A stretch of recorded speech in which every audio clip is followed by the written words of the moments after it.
ẹ̀yin ẹlẹ́sìn tẹ́ ẹ máa fi Jésù wá àwọn ànábì, tẹ́ ẹ máa fi Jésù wá àwọn wòlíì, tẹ́ ẹ máa fi Jésù wá àwọn bàbá ìgbàgbọ́. Jésù ìṣẹ́gbẹ́ wòlíì, Jésù ìṣẹ́gbẹ́ àwọn bàbá ìgbàgbọ́, kì í ṣẹgbẹ́ Abraham, kì í ṣẹgbẹ́ Mósè, kì í ṣẹgbẹ́ Èlíjà. Jésù ìṣẹ́gbẹ́ áńgẹ́lì. Ta lẹ́ fi mi wé o?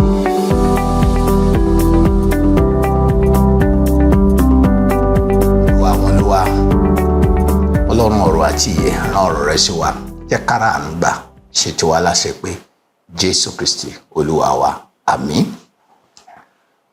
Mo fẹ́ fi ògo ẹni tí Jésù Kristi jẹ́ bíi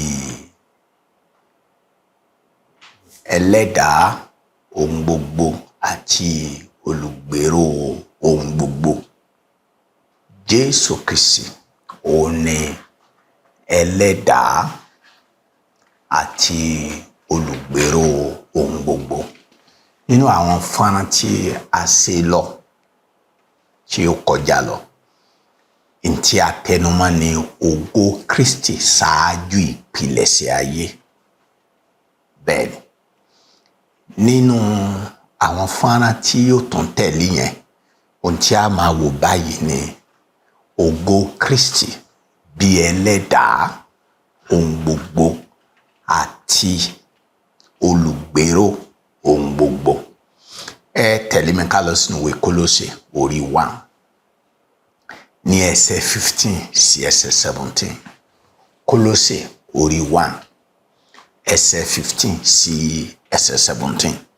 Ẹni tí í ṣe àwòrán Ọlọ́run tí a kò rí, àkọ́bí gbogbo ẹ̀dá, nítorí nínú rẹ̀ ni a ti dá ohun gbogbo, ohun tí ń bẹ lé ọ̀run àti ohun tí ń bẹ lé ayé, èyí tí a rí àti èyí tí a kò rí, wọn bá ṣe ìtẹ́ tàbí oyè tàbí ìjọba tàbí ọlá, nípasẹ̀ rẹ̀ ni a fi dá ohun gbogbo àti fún un. Ẹ wá kíyèsí ẹsẹ̀ 17 yìí. Òun sì wà ṣáájú ohun gbogbo, àti nínú rẹ̀ ni ohun gbogbo dúró ṣọ̀kan. Ẹ jẹ́ kí n ka ibi tí mo kà yìí nínú Bíbélì Yorùbá àti òde òní ní ẹsẹ̀ 15 sí ẹsẹ̀ 17.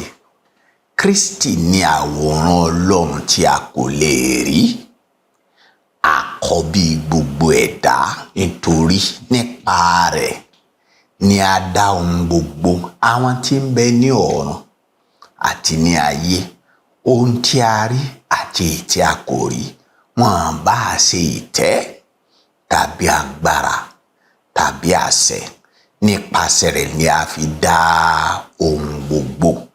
Ẹ wá kíyèsí ẹsẹ̀ 17. Ó ti wà ṣáájú kí ohunkóhun ó tó wà. Nínú rẹ̀ ni a so ohun gbogbo papọ̀ ṣọ̀kan. Kí Olúwa kó bùkún kíkà àti gbígbọ́ ọ̀rọ̀ rẹ̀ nínú àyà wa ní orúkọ Jésù Kristi. Ògo Kristi bí ẹlẹ́dàá ohun gbogbo àti olùgbèrò ohun gbogbo. Ẹsẹ̀ Bíbélì tí mo kà yìí ó ń fi ìlọ́lá Kristi hàn àti ògo Jésù Kristi Olúwa wa. Ó ń fi hàn bí ẹlẹ́dàá àti ẹni tó gbé ohun gbogbo ró. Ìdí sì rèé kí ìgbàgbọ́ àwa ọmọ Ọlọ́run kó lè lókun sí i, ká sì lè kéde òtítọ́ yìí fún àwọn aláìgbàgbọ́ pé Jésù Kristi tá à ń sọ̀rọ̀ rẹ̀ fún yín, òun ló dá ẹ o, ìwọ tó ń gbọ́rọ̀ yìí o.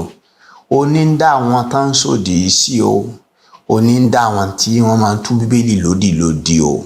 Òun ló gbé wọn ró o. Nígbò tí wọ́n sùn lánàá, òun ló jẹ́ wọn ó rórun sùn o. Òun náà ló jẹ́ wọn ó lè jí o. Tán túmọ̀ sí pé òun ló gbé wọn ró ni o. Tí wọ́n bá ń lọ, tí wọ́n bá ń bọ̀, tí wọ́n bá lè máa gbé Bíbélì tán lè máa kà á. Wọn bá jẹ́ afọ́jú, tí wọ́n fẹ́ máa fẹ́ lòmíì tó fẹ́ máa fọ̀nà ẹlòmíì, Jésù alùgbé wọn ró. Òun lẹ́lẹ́dàá wọn, àwa rán wa ká bá wọn sọ kí òye ó lè yé wọn pé Jésù Kristi yìí kì í kàn án ṣe bí ẹ ṣe mọ̀ ló ṣe rí. Jésù Kristi yìí òun lẹ́lẹ́dàá ohun gbogbo, kì í kàn án ṣe pé wọ́n bí inú Màríà ọkàn jẹ́ Júù nìkan ni. Àní pé òun ni ó wà ṣáájú ohun gbogbo, òun ni ẹlẹ́dàá ohun gbogbo, òun ni ó ń sọ ohun gbogbo. Ẹ jẹ́ kí n wá mú yín lọ sínú ìwé Àìsáyà.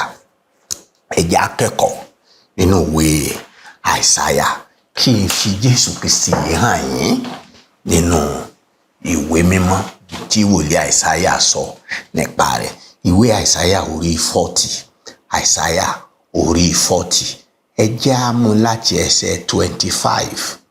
Àìsáyà orí 40 láti ẹsẹ̀ 25. Bẹ́ẹ̀ ni a kà dé 31. Ẹ gbọ́, ǹjẹ́ ta lẹ̀yin ó wá fi mí wé? Tàbí ta lèmi ó bá dọ́gba? Ni ẹni mímọ́ wí. Gbé ojú yín sókè síbi gíga kẹ́ ẹ sì wò. Ta ló dá nǹkan wọ̀nyí tí mú ogun wọn jáde wá ní iye? Ó ń pe gbogbo wọn lórúkọ nípa títóbi ipá rẹ̀. Òun lè ní ipá, kò sí ọ̀kan tí ó kù.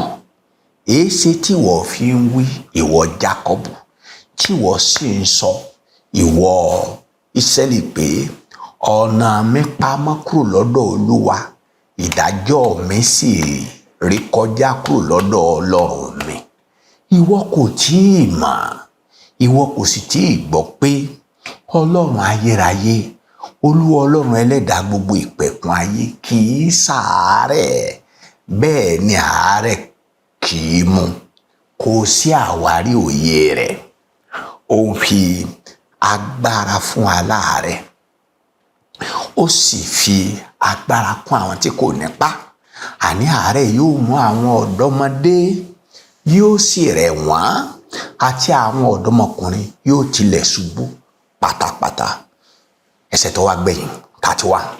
Ṣùgbọ́n àwọn tó bá dúró d'Olúwa yóò tún agbára wọn ṣe. Wọ́n fi ìyẹ́ gun òkè bí idì. Wọ́n sáré kì yóò sì rẹ̀ wọ́n, wọ́n ó sì rìn, àárẹ̀ kì yóò sì mú wọn. Ẹ rí wípé níbi tí a kà yìí, Olúwa ló ń sọ̀rọ̀. Olúwa tó dá ohun gbogbo.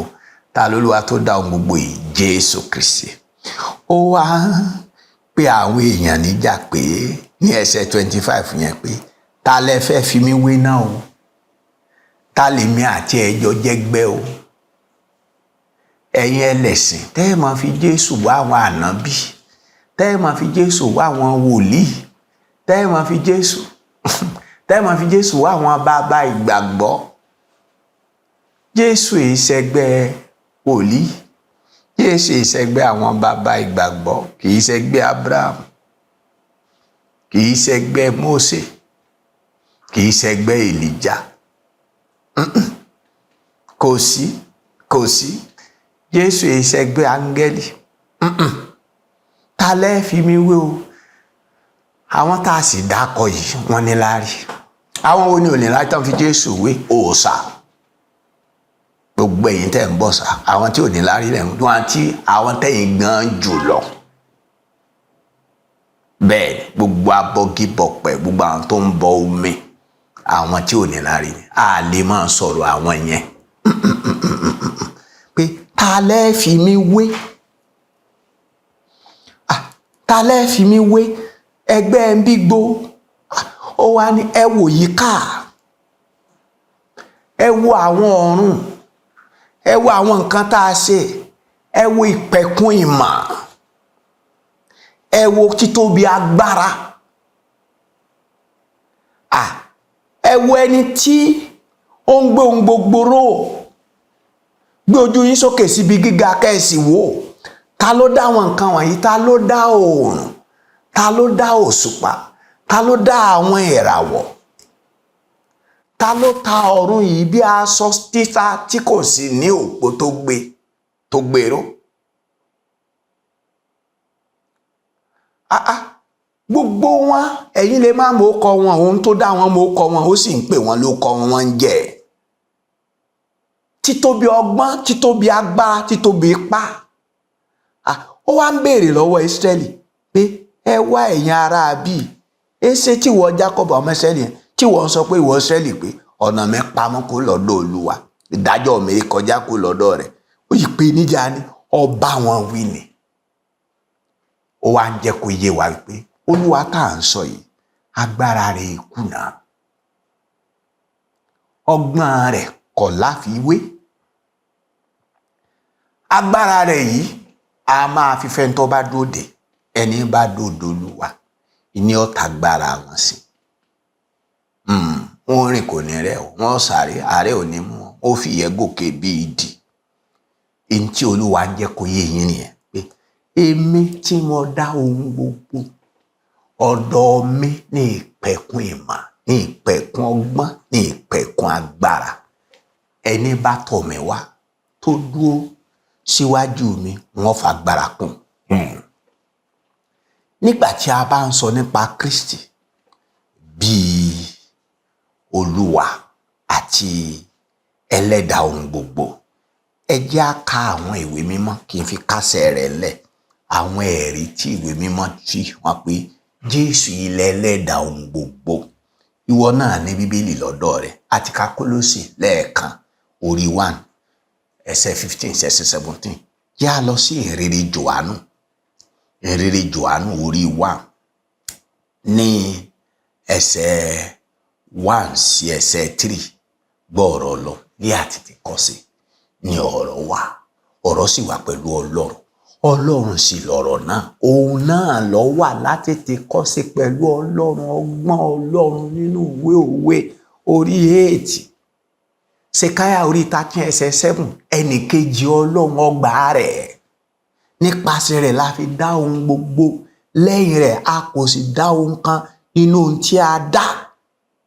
Jẹ́ ká tún lọ sínú ìwé Hébérù orí 1 ẹsẹ̀ 2 àti ẹsẹ̀ 3. Hébérù, ìwé Hébérù orí 1, yá kà láti ẹsẹ̀ 1 sí ẹsẹ̀ 3. Ọlọ́run ẹni ní ìgbà púpọ̀ àti ní onírúurú ọ̀nà tó ti pa àwọn wòlíì báwọn bàbá sọ̀rọ̀ nígbàanì, níkẹyìn ọjọ́ wọ̀nyí ó ti pàṣẹ ọmọ rẹ̀ bá wa sọ̀rọ̀, ẹni tó fi ṣe ajogún ohun gbogbo, nípasẹ̀ ẹni tó dá àwọn ayé pẹ̀lú, nípasẹ̀ ẹni tó dá àwọn ayé pẹ̀lú, ẹni tí ń ṣe ìtànṣán ògo rẹ̀ àti àwòrán ohun tìkára rẹ̀ bọ́lọ́hun ti rí ni Jésù rí, tí ó sì ń fi ọ̀rọ̀ agbára rẹ̀ mú ohun gbogbo dúró. Lẹ́yìn tó ti ṣe ìwẹ̀nùmọ́ ẹ̀ṣẹ̀, ó jókòó ní ọwọ́ ọ̀tún ọlá ńlá lí òkè. Ẹ jẹ́ á gbàdúrà. Ọba yìí gba ọpẹ́ kó gba ìyìn wa, ògo ní forúkọ rẹ o. Bàbá mi, jẹ́ kó yé oyé gbogbo àwọn èèyàn wọ̀nyí ògo rẹ taari inú ìwé mímọ́ pé wọ́n ní ẹlẹ́dà ohun gbogbo, agbára rẹ ló fi gbóhun gbogbo ró, ohun táàrí ni àti táàrí. N tí ń bẹ láwọn ọ̀run ni ìwọ ló dá, tí ń bẹ láyé ìwọ ló dá, tó ń bẹ nsàlẹ̀ ilẹ̀ ìwọ ló dá wọn. Ó yẹ ìjọyè àwọn àyànfẹ́, ìgbàgbọ́ àwọn tó gbàgbọ́ nù rẹ jẹ́ kó lera, jẹ́ kí agbára ó dé fún wọn. Àwọn tí ó sì gbàgbọ́ wọn wá ságbo, káyìn ọ̀kadùpẹ́ Jésù Kristi Olúwa wa.